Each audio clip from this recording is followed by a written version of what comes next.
अस्सलाम वालेकुम। आज की वीडियो में हम डेवलपमेंट ऑफ पिट्यूटरी ग्लैंड की बात करेंगे। जो पिट्यूटरी ग्लैंड होता है बेसिकली आपको जो स्फीनोइड बोन होती है उसकी सिरा टर्सिका पे लाई करता है। एंड इसकी डेवलपमेंट की खास बात ये है कि इसके दो लोब्स होते हैं, एंटीरियर एंड पोस्टीरियर लोब या you can call it adeno hypophysis and neuro hypophysis. इनकी खास बात इनको इन दो लोब्स में क्यों हमने डिफरेंशिएट किया, क्योंकि जो एंटीरियर लोब या एडिनो हाइपोफिसिस है ये बेसिकली ओरल एक्टोडर्म से अराइज करते हैं, वेयरएज जो न्यूरो हाइपोफिसिस है इट अराइज जो कि पोस्टीरियर लोब होता है it arises from your neuro ectoderm.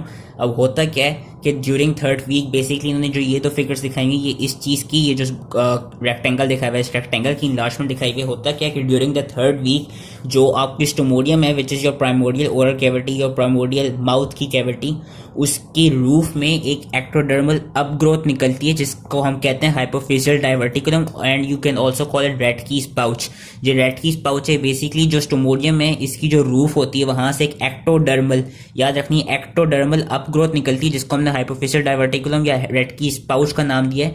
And आपकी जो डायनसेफेलॉन है, जो डायनसेफेलॉन का फ्लोर है वहां से एक न्यूरो एक्टोडर्मल डाउन ग्रोथ निकलती है। स्टोमोडियम की रूफ से अप ग्रोथ निकल रही है एक्टोडर्मल, वेयरएज जो डायनसेफेलॉन का फ्लोर है वहां से न्यूरो एक्टोडर्मल डाउन ग्रोथ निकल रही है जिसको हमने नाम दिया न्यूरो हाइपोफिजियल डाइवर्टिकुलम। और ये होता कब है? ये होता है अराउंड थर्ड वीक। देन क्या होता है आपका अराउंड फिफ्थ वीक ये जो ओरल एक्टोडर्म जो ओरल एक्टोडर्मल अपग्रोथ थी, जो रूफ की अपग्रोथ निकली थी, स्टोमोडियम की रूफ की जो अपग्रोथ थी, जो रेटकीज पाउच था, ये इतना फिर आगे को वो करता है, प्रोलिफरेट करता है और ग्रो करता है कि ये बेसिकली जो इनफंडेबुलम होता है, जो न्यूरो हाइपोफिजियल डाइवर्टिकुलम होता है बेसिकली वो इनफंडेबुलम में डिफरेंशिएट कर जाते हैं। एंड देन जो वो होती है हाइपोफिजियल डाइवर्टिकुलम होती है वो इनफंडेबुलम के साथ जाके अटैच हो जाती है, जाके टच करने लग जाती है। ये होता है around fifth week. And around fifth we can see कि ये बेसिकली जो ओरल एक्टोडर्म है वहां से थ्रू एक स्टॉक के थ्रू ये अटैच हुआ होता है जो हाइपोफिजियल डाइवर्टिकुलम होता है which is known as Rathke's pouch. Around fifth week ये ओरल एक्टोडर्म के साथ एक स्टॉक के साथ अटैच होता है एंड ये ऊपर को जाके इनफंडेबुलम के साथ जाके बाइंड कर जाता है।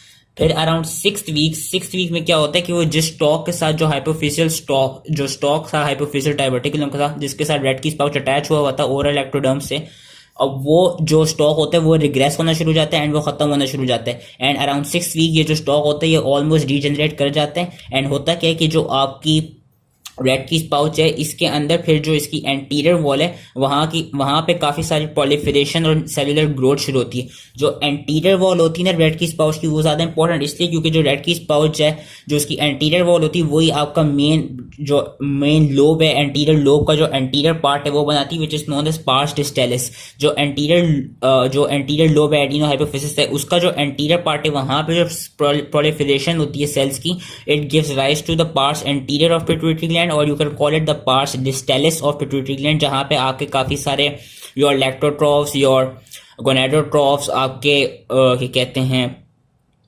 जो गोनेडोट्रॉफ्स लैक्टोट्रॉफ्स और जो एड्रीनोकॉर्टिकोट्रॉफ्स एंड जितने भी ग्रोथ हार्मोन जो सोमेटोट्रॉफ्स हैं वो सारे वहां पे प्रेजेंट होते हैं। तो ये सब होता है पार्स डिस्टेलिस में और ये पार्स एंटीरियर में होता है। एंड सिमिलरली क्या होता है कि एक फिर लेटर ऑन एक एक्सटेंशन निकलती है एंटीरियर लोब से, उस एक्सटेंशन का नाम क्या होता है? उस एक्सटेंशन का नाम होता है parse ट्यूबरैलिस।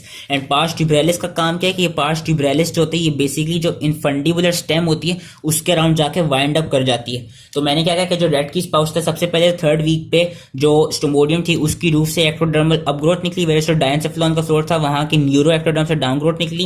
And then around fifth week वो जाके जो हाइपोफिजियल डाइवर्टिकुलम था वो न्यूरो हाइपोफिजियल डाइवर्टिकुलम के साथ जाकर अटैच हो गया एंड वो एक स्टॉक से अटैच्ड है। देन अराउंड सिक्स वीक वो जो स्टॉक था जिससे वो ओरल एक्टोडर्म से अटैच था रेटकीज पाउच वो डिजेनरेट होना शुरू हुआ। उसका जो एंटीरियर लोब था वहां पे एंटीरियर जो साइड थी पार्स एंटीरियर की वहां पे सेल प्रोलिफरेशन शुरू हुई जिससे पार्स डिस्टेलिस बना।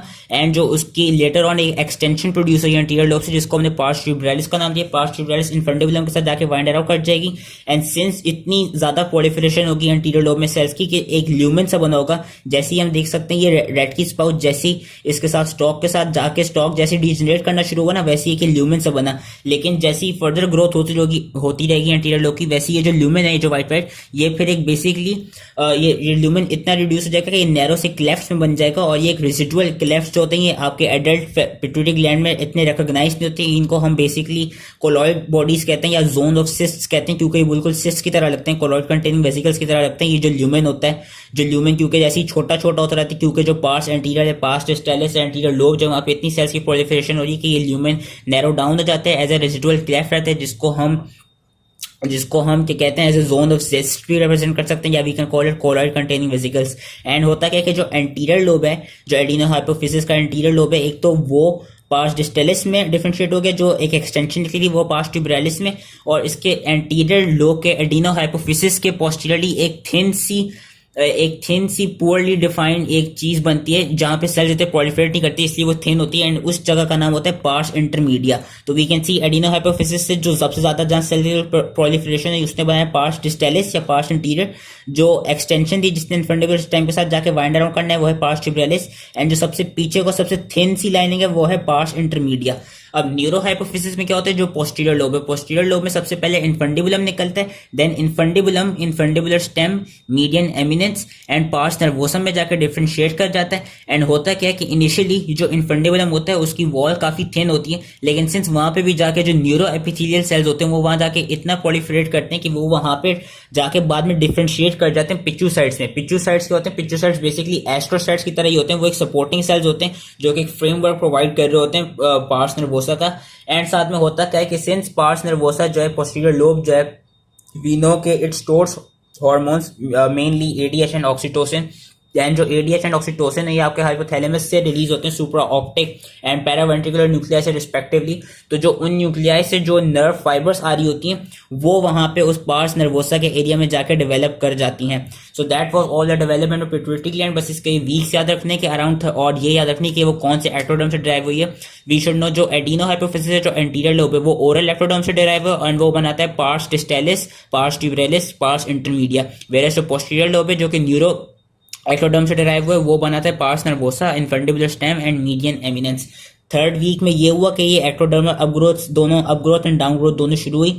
फिफ्थ वीक में ये हुआ कि ये अटैच हो गई एंड स्टॉक रहा। सिक्स वीक में वो जो स्टॉक था वो ऑब्लिटरेट होने लगा। फिर लेटर ऑन जो एंटीरियर जगह थी वो पार्स डिस्टेलिस बन गई थिक सी, ऊपर को एक्सटेंशन बन गई पार्स ट्यूबरालिस, पीछे को एंटीरियर लोब के बनी थिन सी प्रोलिफरेशन, क्योंकि वहां प्रोलिफरेशन हुई तो थिन सी जो बनी वो बनी पार्स इंटरमीडिया। एंड जो पोस्टीरियर लोब में इन्फंडिबुलम डिराइव हुआ था, इन्फंडिबुलम ने फर्दर डिफरेंशिएट किया मीडियन एमिनेंस, इन्फंडिबुलर स्टेम और पार्स नर्वोसा में, एंड वहां पे आपके पिच्यूसाइट्स जाके बन गए। जो न्यूरो एपिथेलियल सेल्स आए थे वो जब डिफरेंशिएट हुए तो वो पिच्यूसाइट्स बनाया। एंड सिमिलरली हाइपोथैलेमस से जो नर्व फाइबर्स ने आना था तो वो नर्व फाइबर्स आके पार्स नर्वोसा में प्रेजेंट हो गए, एंड कुछ अपने टर्मिनल एंडिंग्स बनाएंगे जिनको हम हेरिंग बॉडीज भी कहेंगे। इससे रिलेटेड आपको जो क्लिनिकल्स होते हैं, अगर कोई ऐसी केस हो जिसमें जो हाइपोफिसियल स्टॉक है इसके कुछ रेमनेंट्स रह जाएं तो उसको हम कहेंगे फेरेंजियल हाइपोफिसिस, या you can call it basipharyngeal canal. Basically वही जो हाइपोफिसियल डायवर्टिकुलम के जो रेमनेंट्स रह जाएंगे तो वो अगर फेरिंग्स के, क्योंकि फेरिंग्स की रूफ में वो ये ग्रोथ करता है। एंड हमने ये देखा कि ये जो हाइपोफिसियल स्टॉक है ना,